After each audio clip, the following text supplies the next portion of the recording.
अच्छा, इस मतलब बैंड था और फिर बैंड से ब्रेक होके फिर अलग गाने का सिलसिला और फिर टीवी ड्रामे, ये कैसे हुआ सारा? अच्छा, ऐसे ड्रामों में मुझे एक्चुअली 2-3 ऑफर्स थी, बट नीना, यू माइट हाँ, none of her. Course. Neena को कौन नहीं जानता? नीना पाकिस्तान की सबसे मशहूर खातून है जी, तो वो इंडिया में भी कुछ फिल्मों के चल रही थी चीज़ें, उन्होंने कहा कि तुम ड्रामा करो। So I was really new to acting. मुझे ऑनेस्टली कोई उस टाइम पे शौक भी नहीं था। तो उसने कहा कि आप हम टीवी का एक ड्रामा है, so then you can also put your song in that. Tanhaai एक ड्रामा था जिसमें सुहाय थी, आयशा उमर वगैरह।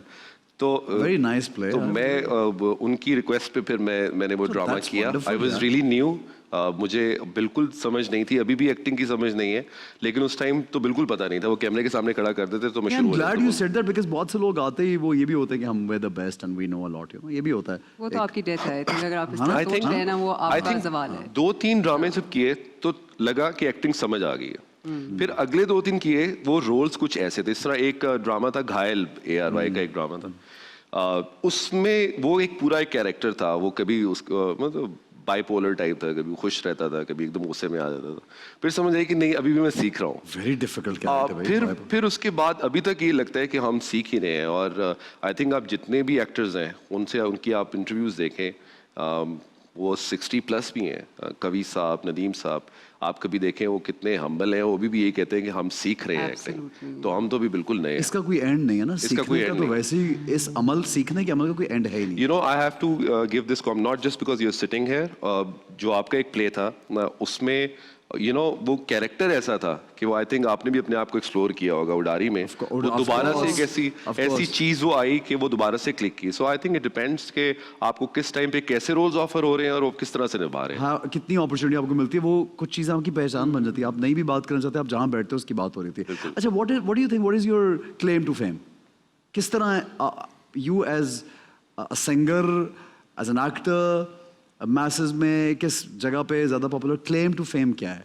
अच्छा, मैंने, if you ask me honestly, आप बोलोगे आई एम नॉट फेमस। सुने, नहीं मैं आपको बताता हूँ। इतना हम्बलनेस में डूबा हुआ इंसान। What is fame? I don't know what fame is. अच्छा, जब ऐसे जब म्यूजिक स्टार्ट हुआ तो ऑनेस्टली कोई प्लानिंग नहीं थी। अच्छा। ना मेरी ना आतिफ की, किसी कभी प्लान नहीं किया था। Were you guys फेमस होना। studying together? We were studying together, एक यूनिवर्सिटी से थे, और कभी ये नहीं सोचा था कि फेमस होना है। Oh, I remember. Was your college in Gulbarg? Yeah. आप कह रहे हो? अब आपको याद आ I गया? remember. college My याद आ cousin गया। used to go to that college. Yes, my first cousin. I saw you Yes, got it. Yeah. सही कह रहा सही कह था। रहा ये बंदा सही कह रहा था। तो उसमें उस टाइम पे ये था कि बस लगे रहते थे, समझ नहीं आती थी। फिर म्यूजिक स्टार्ट हुआ, म्यूजिक गाने हिट हो गए, एल्बम्स हिट हो गई, तो समझ में आया कि अच्छा, अब इसको सही तरीके से करना है। सो अभी भी जिस तरह मैं फिल्म की बात कर रहा हूँ, या अगर मैं कल गाना भी कुछ करता हूँ, मैं कभी उस तरह सोचता नहीं हूँ ज़्यादा कि ये प्ले इसलिए साइन करना है कि मैंने पॉपुलर होना है and I have to be famous. बिल्कुल सही। Why not? Why not?